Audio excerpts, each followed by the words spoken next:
vacuum that keeps the cord neatly tucked up after use. Also, please subscribe to our channel and turn on all notifications so you don't miss any of our weekly uploads. Alright, let's get into today's story.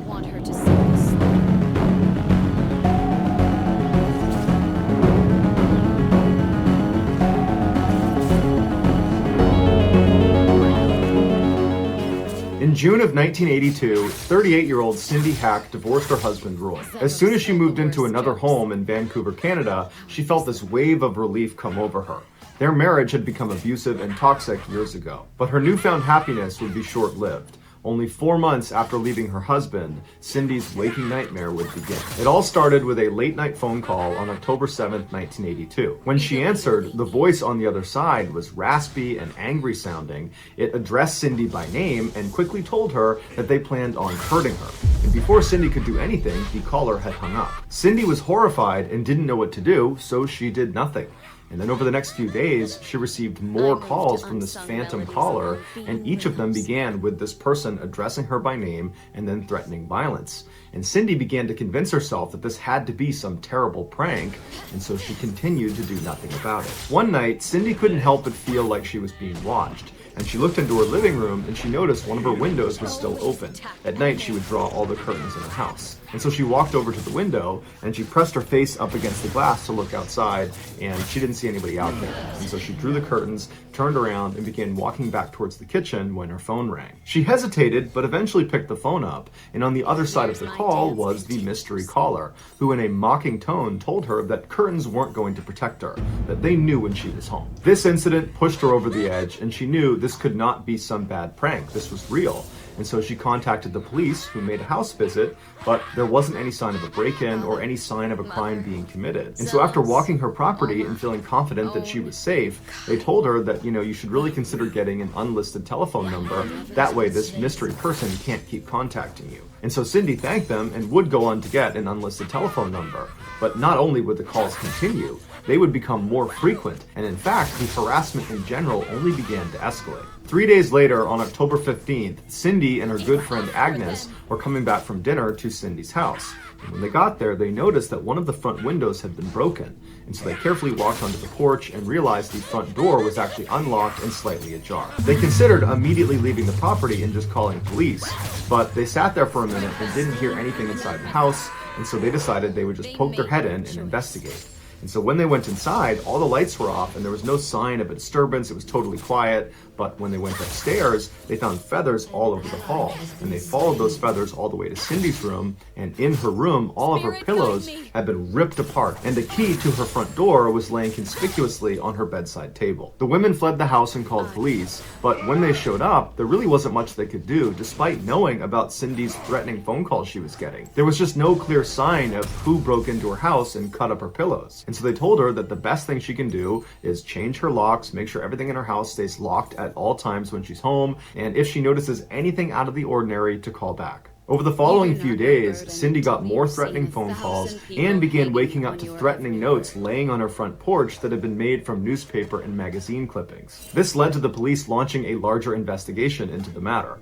An officer named Pat McBride, who had been on the force for 8 years, began checking in on Cindy almost daily. And very quickly, Pat and Cindy developed a romantic relationship, and Pat actually moved into Cindy's house while he was investigating this case. As soon as Pat moved in, the harassment seemed to stop. But just a couple of weeks later, in early November, Pat woke up one morning at Cindy's house and discovered that her phone lines were dead.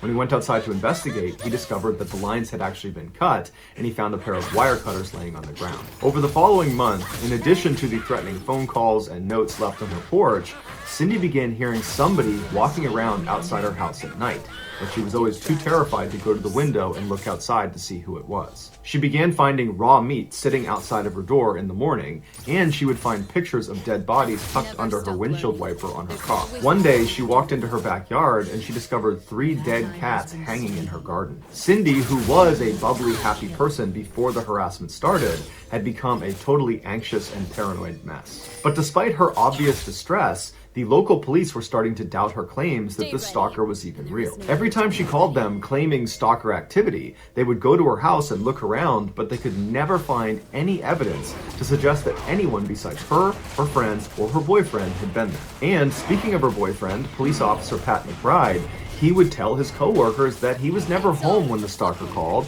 and he never heard anybody walking around outside of her house.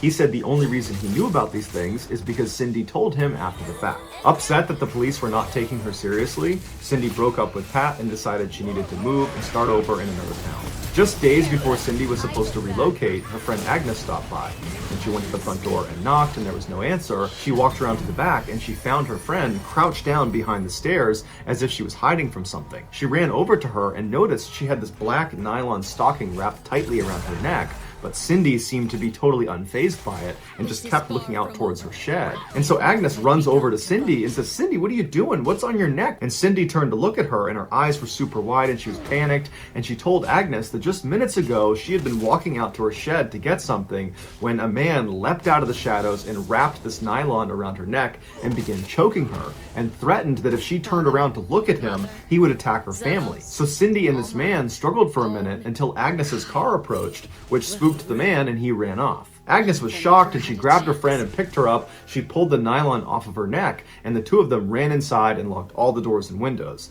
And then at that point, Cindy called the police. But when the police showed up, the only evidence of this attack was Cindy's first-hand account and this nylon stocking. But the police believed the nylon stocking was Cindy's and she had staged the whole event and she had tied it around her neck herself. A few days later, in January of 1983, Cindy moved into a new home in a town called Richmond, which is a suburb of Vancouver, Canada. And as soon as she got there, she painted her car a new color and she actually changed her last name to James. For months, she didn't see or hear from her stalker, but in October of that year, she found another dead cat on her property with a note next to it that just said, "You're next." Fearing for her life, she called the Richmond police, who set up a surveillance operation on her property. But for months, despite dozens of officers watching her house at practically all hours, they never, ever saw any stalker activity. But as soon as the officers left for any amount of time, when there was a gap in surveillance, Cindy would call the police and report stalker activity. In time, this town's police department also began to suspect that Cindy was fabricating the stalker story, and they told her as much. Now, blatantly knowing the police were not taking her seriously, Cindy hired a local private detective named Ozzy Kavan to look into her case. Immediately, he installed floodlights all around her property, and he gave her a two-way radio to place inside of her house that constantly broadcast back to Ozzy. That way, if she was in trouble, he would know about it even if she couldn't get to the radio to actually tell him. He also installed a panic button inside of her house that would send an alarm to him as well as to the police. In January of 1984, after only being on the case for a couple of weeks, Ozzy heard some strange sounds coming across the two-way radio. It sounded like there was some sort of struggle happening in Cindy's house. And so he tried radioing her to ask what was going on, but he didn't get a response. And so he flew over to her house, he knocked on the door, but there was no answer. And so he kicked the door down and found Cindy lying in the hallway motionless with a note on top of her hand that was held in place by a paring knife that had been stabbed through the note and then through her hand. The note said, "You're dead, lady." Cindy also had a black nylon stocking wrapped around her neck. And so initially, Ozzy believed Cindy was dead, but he managed to find a pulse. And so he brought her to the hospital, and when she regained consciousness, all she could recall was feeling someone inject her arm with a needle, and then after that, she had no memory of the attack. The police, believing Cindy had staged the attack, did not bother to take fingerprints at her home or on the knife or on the note. Ozzy, on the other hand, believed his client was telling the truth. He didn't believe Cindy was physically capable of injecting herself in the area where the needle had entered her body. The angle was nearly impossible to achieve on her own. Once she was released from the hospital, the police, despite believing she was lying, continued their surveillance operation of her property. But like always, nothing ever happened when any of the officers were on duty. The stalker activity only was reported after they had left. Life went on like this for over a year, and during that time, Cindy's mental health continued to decline rapidly. She lived in constant fear of this stalker, and she was deeply embarrassed that the police believed she was lying. On December 11th, 1985, Cindy was attacked again, but the details on this are incredibly scant. Someone found her lying in a ditch 6 miles away from her home. She was wearing a single work boot and a single glove. She was suffering from hypothermia and she had cuts and bruises all over her body, and she had a black nylon stocking wrapped around her neck. She had no memory of the attack. The police told her that they believed this was yet another staged event, and so they did not do any significant follow-up. After a few days in the hospital, she was sent home, but she was terrified to be alone. So she reached out to her friend Agnes and asked if she and her husband Tom would stay with her for a couple of days, and they agreed. The first night they were there, Cindy woke up in the middle of the night and heard strange sounds coming from the basement. She woke up Agnes and Tom, and they heard the sounds too, and so they went down to the first floor, they opened up the door to the basement, and they looked downstairs, and very clearly there was a fire raging in her basement. And so Cindy immediately ran to the phone to call 911, but they discovered the phone lines had been cut. And so Tom ran outside to try to find a neighbor to call 911 for them. And when he went outside, he found a man just standing there in front of the house watching it. And Tom yelled to him, "Hey, you need to call 911. This house is on fire." And this man, without saying a word, just turned and ran down the street. And that man was never identified. Finally, Tom did get a neighbor to call 911. The fire department arrived and they put out the fire. And then after an investigation, they determined that the fire had been set intentionally. This was an act of arson. And the police said there was no signs of forced entry anywhere around the house, which means someone who was already in the house had to have started the fire. And they specifically said Cindy had to have started the fire because she stages these events all the time because of this stalker delusion she has. Agnes and Tom denied this claim, saying they never heard Cindy walking around at night, and she would never jeopardize their lives. After this event, Cindy became extremely depressed and had to be hospitalized. And for 10 weeks, she was under intense psychiatric care. But at the end of those 10 weeks, the doctors determined that she was not a threat to herself or to anyone else, and so she was sent home. It was at this time that Cindy went to the police and said that she thinks Roy, her ex-husband, was behind all of the attacks. Police immediately brought Roy in for questioning, and he emphatically denied all allegations, saying he had nothing to do with it, and in fact, he had been the victim of this stalker that was going after his ex-wife. He said he got a number of these threatening phone calls, and one time when they called, they left him a voicemail, and he played it for the police. None can do what I do, so I will do it. After speaking with Roy and confirming his various alibis, the police ruled him out as a suspect. For the next 3.5 years, Cindy continued to receive threatening phone calls and messages at her house, but no one besides Cindy ever saw this stuff happen live. While her private investigator, Ozzy, still believed every bit of her story, the Richmond Police Department had grown tired of her and stopped responding to her calls. On the evening of May 25th, 1989, Agnes showed up at Cindy's house for their scheduled game of bridge. When she knocked on the door, there was no answer. And because Agnes and Cindy were very close, Agnes tried the front door, it was unlocked, and so she let herself in, thinking Cindy must be upstairs taking a shower. But when she stepped inside, the house was totally silent. And after a couple of minutes of no commotion upstairs, Agnes began searching the house for her friend, and she discovered that Cindy wasn't there, and so she called the police. The police launched a search and very quickly found Cindy's car in a parking lot at a local supermarket. And when investigators went over the car, they discovered there was blood on the outside of the driver's side door. The contents of Cindy's purse, including her credit cards and ID, were scattered about on the ground near the car. And then in the trunk of the vehicle were the groceries that Cindy had recently purchased. But despite her car being found, there was really no indication of where she went next. Her friends and family believed she had been kidnapped by her stalker, and the police believed she was staging yet another event. But regardless, no one could find her. 2 weeks after her disappearance, and 1.5 miles away from where her car had been found, a road worker had drank too much coffee and needed to use the bathroom. But where they were working, they did not have a portage on, and they were not near any local businesses that might offer public restrooms. The only area that offered any privacy was the abandoned building that was right near their work site. And so this worker told his crew where he was headed. He turned and began walking across the totally overgrown front yard of this property. And as he began walking around the side of this building, he smelled this horrific smell, like one of the worst smells he'd ever smelled in his life. And he assumed that because this property was abandoned, maybe people were dumping their trash on it somewhere and it's a hot day and that's why it smells. But either way, he wrote it off. He walked around to the back of this building. He found a good spot. He relieved himself. He turned around and began walking back along the side to go back to the road, and he stopped because he saw something lying near the side of the house that he was surprised he hadn't noticed on his way in. He couldn't really see what it was because the tall grass was obscuring his view, and so he took a couple steps forward to get a better look, and when he could see clearly what it was, he stopped. Because laying in front of him was a clearly deceased woman laying on her side with her hands and feet bound behind her back, and around her neck was a black nylon stocking.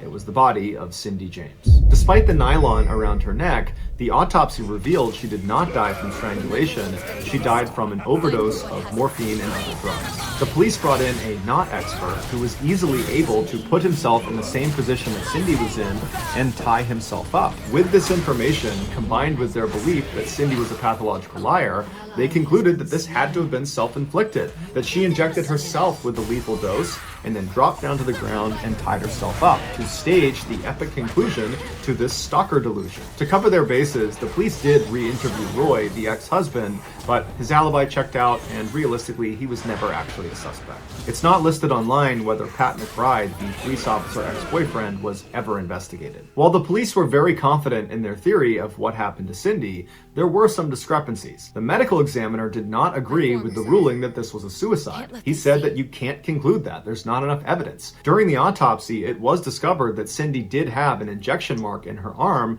but they could never find the needle anywhere near her body or anywhere between her and her parked car. Considering the extremely high dosage of narcotic that was found in Cindy's system, if this had been a suicide, as soon as she injected herself, she would have had to immediately shift gears, get down on the ground, and start hog-tying herself before she became too intoxicated to function, meaning the needle should have been right around where she was found. But it wasn't. Also missing from the crime scene were Cindy's shoes and socks. And interestingly, her bare feet were totally clean, despite the fact that in order to get where she was found, she would have had to cover a distance of at least 1.5 miles from her parked car.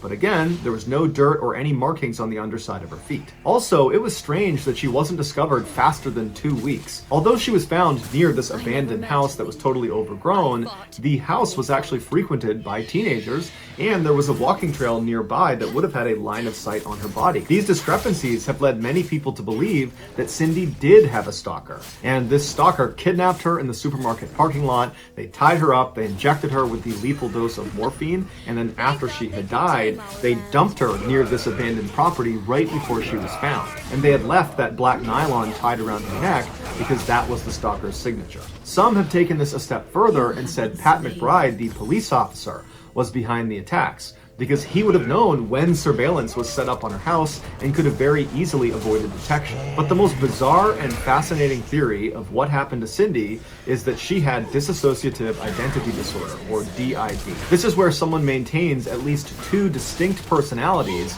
and when one of those personalities is active, the other kind of fades and has no memory of this experience, creating these huge memory gaps. And so the theory goes, one of Cindy's personalities was effectively stalking herself. Or more specifically, one of her personalities hated herself and wanted to do herself harm. And so that personality would do things like stab her own hand or run 6 miles away into some ditch and leave herself for dead. And then Cindy's other personality would take back over and she would suddenly come to having no memory of how she became injured or how she wound up in this ditch. And so when she went to police to tell them that someone is stalking, is harassing, is attacking me, she was telling the truth.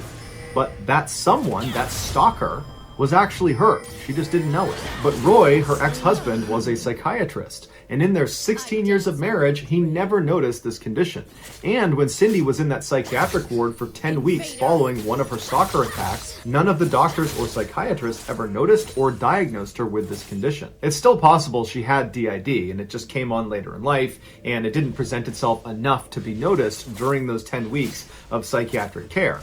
But realistically, this reduces the chances of DID being behind this whole thing. To date, her death is still considered a suicide, and no one has ever been charged in connection with her death. So that's going to do it, guys. If you found the secret in today's episode, let us know in the comments what it is and where you found it. And if you're the first to do that, we will pin you at the top of the comments section. If you enjoyed today's video and you haven't done this already, please sneak into the like button's house and steal the little plastic clip on their vacuum that keeps the cord nicely tucked up after use. Also, please subscribe to our channel and turn on all notifications so you don't miss any of our weekly 3 or 4 video uploads. If you want to get in touch with me, you can direct message me on Instagram or on Twitter. My username for both platforms is the same. It's JohnBallin416. I also have a ton of content over on TikTok where my username is Mr. Ballin. I also have a second YouTube channel called Mr. Ballin Shorts where I post short videos. If you have a story suggestion, please submit it to our subreddit just called Mr. Ballin. It's linked in the description below. So whether I see you on Instagram, Twitter, TikTok, Reddit, YouTube, or some combination, just know that I really appreciate your support, and until next time, that's going to do it. See ya. Harm no one. Unless they come has destroyed a turret.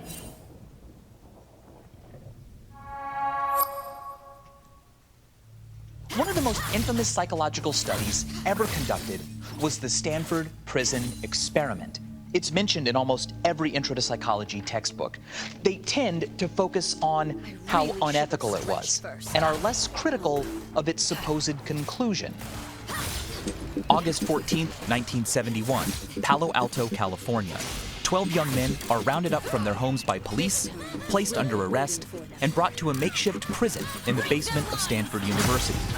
It all begins as a study on the psychology of prison life, led by Stanford psychology professor Dr. Philip Zimbardo. 24 volunteers, 12 guards, and 12 prisoners have agreed to spend the next 2 weeks recreating life in a correctional facility. Choose your best champions and put them to the test.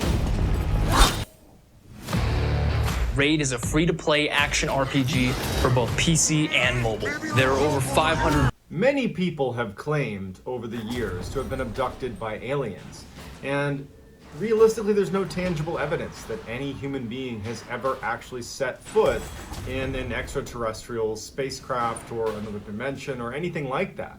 It's just these crazy stories from people that claim this happened to them.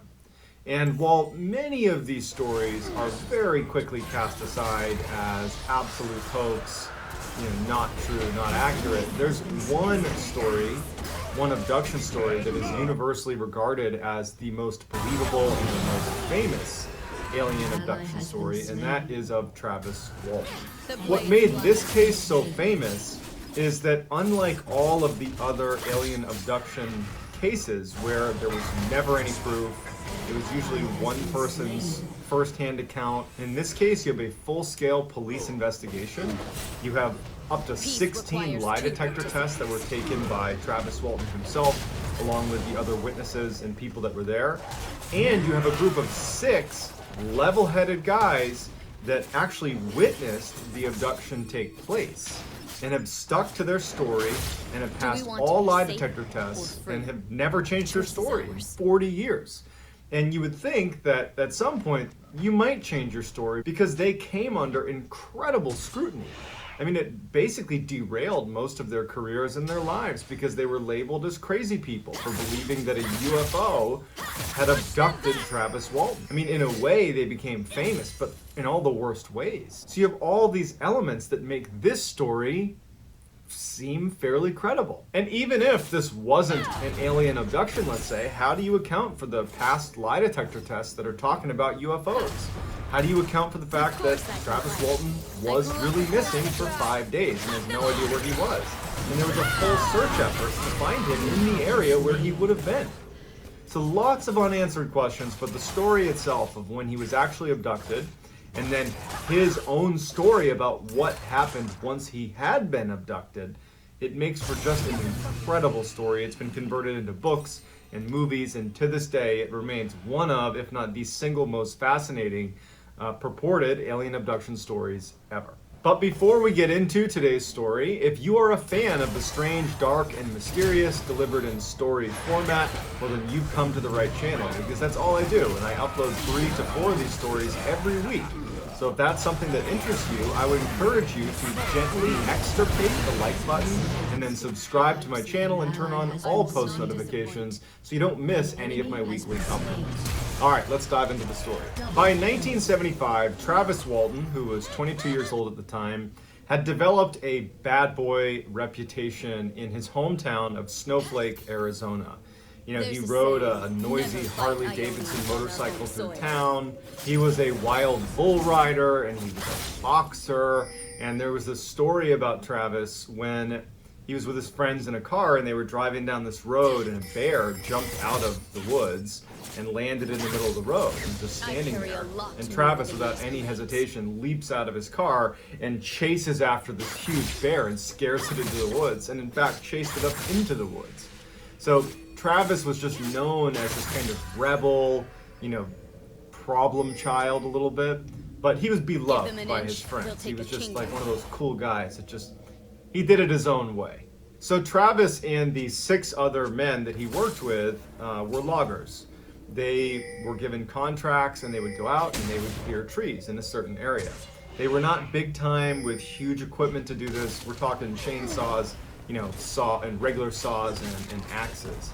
And they would just go out, you know, these blue collar, like hard working type guys, and they would clear areas of trees. That's what they did. Now these 7 men, they did a dangerous job. I mean, you're cutting down these huge trees and you're usually working pretty quickly. When you're operating, you know, chainsaws that are pretty dangerous.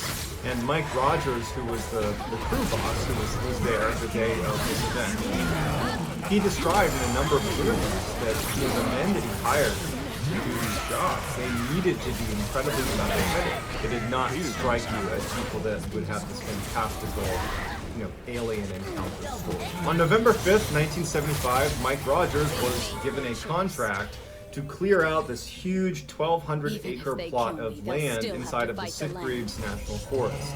And he grabbed his crew, they piled into the one pickup truck that Mike owned, and Mike knew that this was going to be a really, really difficult job. It was a huge area to cover, and he told his men up front, we're going to be working really, really hard, so expect long, full days. And so over the first 3 days of the job, even though they were working, you know, long, long hours and barely taking any breaks, they were behind schedule. At the end of this 3rd day, it's late at night, they've worked all day, and everybody is just totally exhausted. And so finally they wrap up, and they all pile back into Mike's truck, all 7 of them, and they start driving the access roads back down to the main road to get back to the town.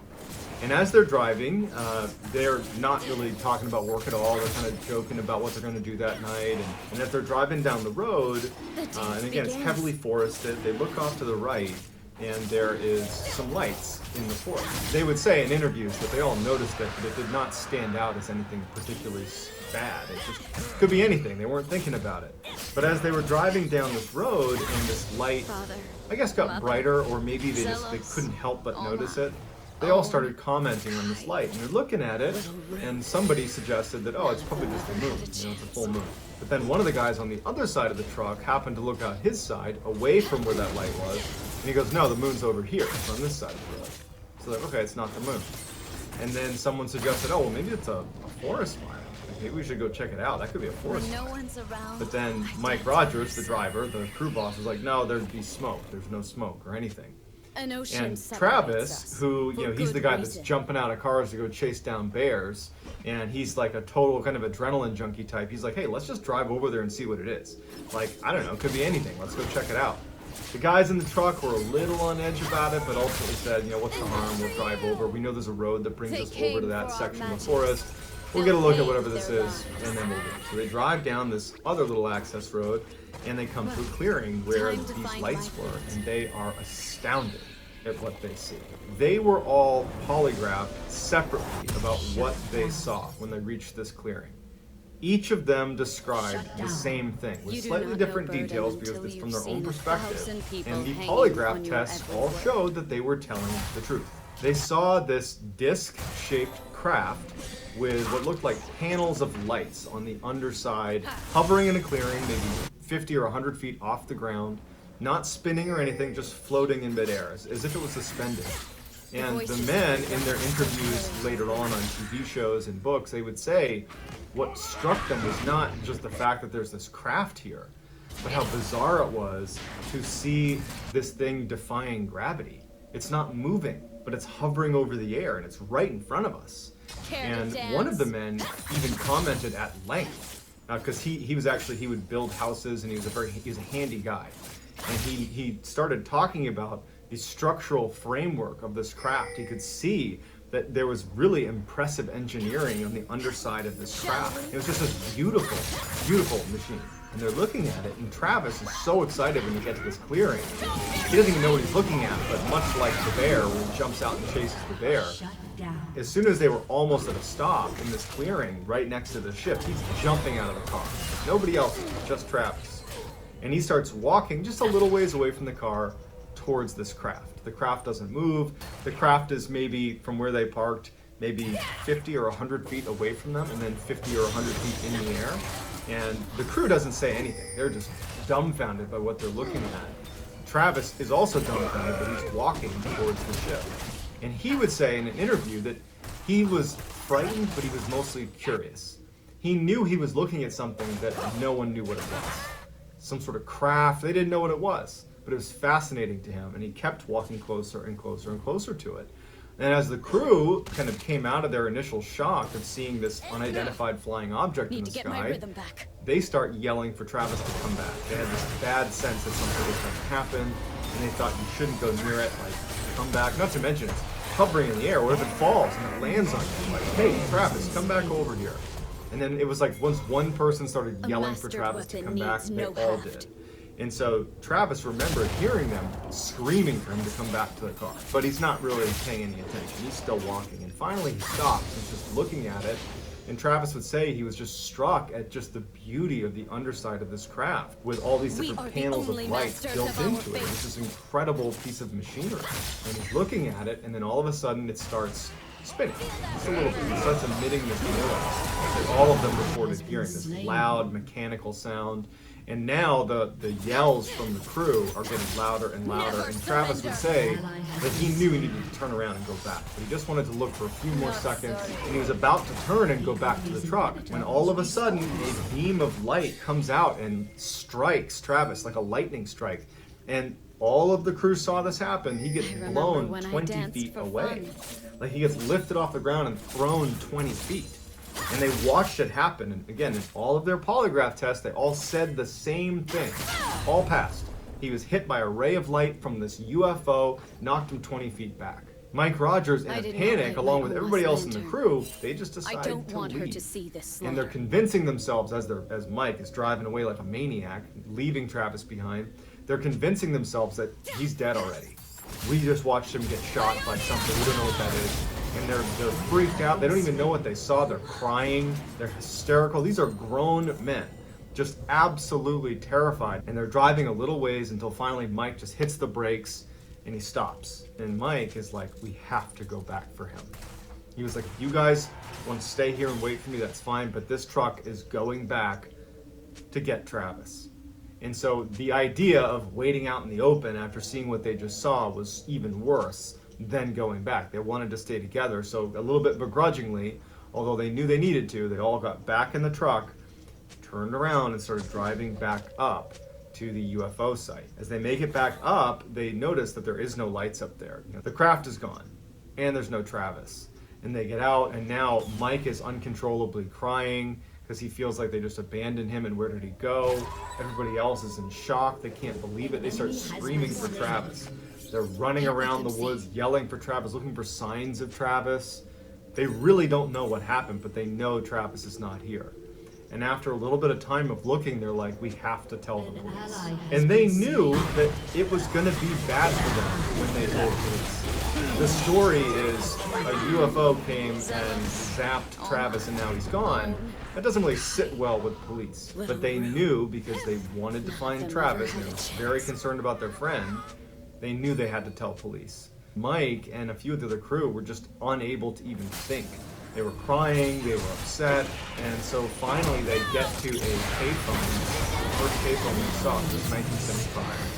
And Ken Peterson was this very kind of simple, matter-of-fact guy, you know, recently married, you know, just very simple guy, very level-headed guy. He decides to call the police because he's the only one who was, I guess, composed enough to do it.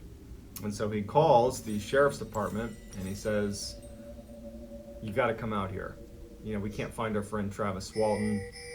We'll have to describe it to you when you get here, because trying to do it over the phone is not going to do it justice. But he's gone and we don't know where he went. So shortly thereafter, Sheriff Marlon Gillespie and Ken Copeland, they're partners, they show up at this rest stop where this payphone was, and they get to the scene. They see Ken Peterson, who made the call to them, and they're like, all right, tell us what's going on.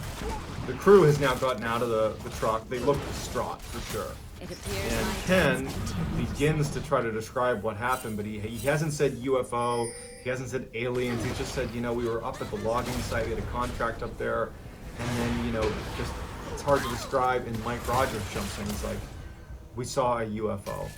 And a ray of light hit Travis, and then he disappeared. And the sheriffs are looking at them like, really? And so they stopped them and were like, all right, I need to search your truck to make sure you guys aren't under the influence of something. And they're like, we haven't done anything. We've been working all day. We searched the truck, nothing. And they checked each of them to see if they're sober, and their field test showed they were all sober. And the Sheriff Gillespie, who was the overall in charge sheriff, even though he was a total skeptic, and so was Sheriff Coughlin as well, he would say about that first engagement with the 6 crew members that they were obviously shaken up by something. Something had happened. They don't know what it was, but they were shaken up. And what Sheriff Gillespie believed was that they were creating a hoax to cover up a real crime. He believed that they had harmed Travis Walton and they were using a UFO to cover it up. But he also was thinking to himself, like, this is a bad hoax. It's not very well planned. They don't have their stories lined up particularly well. They're not doing a good job explaining it. The only thing they're doing well is acting scared. A couple hours later, the sun's starting to come up. It was super late when all this happened. And Sheriff Gillespie and Sheriff Coughlin have organized this huge search effort up in the forest where Travis had gone missing, and the crew members, they're all there as well. A bunch of volunteers showed up, and they are scouring the area. I mean, they got dogs out, they got these huge teams looking everywhere, and they can't come up with anything. I mean, they're looking everywhere, there's no sign, there's nothing. There's nothing from Travis. And so while this is all going on, Sheriff Coughlin and Sheriff Gillespie have started coming over to Mike Rogers and the rest of the crew and being like, hey, you just tell us where Travis Walton's body is, like, we'll go easy on you. We know you do. And they can feel that the pressure is really mounting. If they don't find Travis, even though they didn't do anything according to their story, they're going to face serious repercussions because that's the way the world works. You don't get to say aliens did this and not have any blame placed on you because there's no proof. They just have their own eyewitness testimony, that's it. And so the crew has started to become very worried about what's going to happen. They're worried about Travis, of course, but they're starting to see that, like, they're going to be prosecuted for this unless they find Travis. And so they're all very stressed out, and they noticed during the search, this first day of searching, that these 3 guys wearing red jackets had these tools that were scanning the ground, almost like a metal detector. And Mike Rogers, he was hoping that during this investigation that they would have people come out that were like paranormal investigators. I guess maybe he was naive to think that the police would actually do that.